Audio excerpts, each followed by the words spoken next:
Civic Response is basically a policy advocacy organization, a natural resource NGO. We've been around for the last 10, 11 years.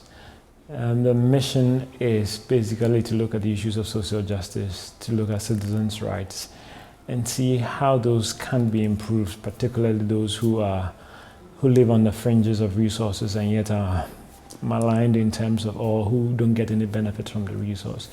I mean, that is the focus. So it's empowering people, giving them the opportunity to participate in processes, equipping them with the skills so that they can lead their own struggles. We are working with communities in a project that we call Forest Forums. It's a platform that we create for communities to articulate and discuss their concerns around natural resources, particularly on forest, minerals, mining. So we specifically pick communities that are affected or influenced by some of these mining activities or logging activities.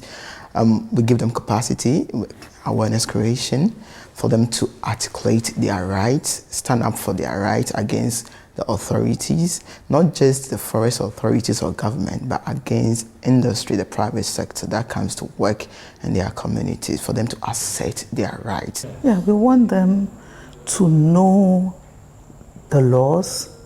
We want them to know about what they can do to change their situation themselves.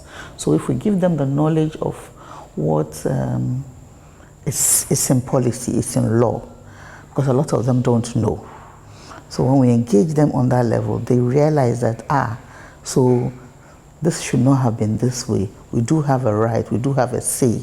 We should be participating, and yet we are not being asked to participate. Then they ask for those rights. You know, they engage their duty bearers in ways that forces them to take them into consideration, to acknowledge that they need to work with the communities, you know. So it's like empowering the communities. We want them to be empowered.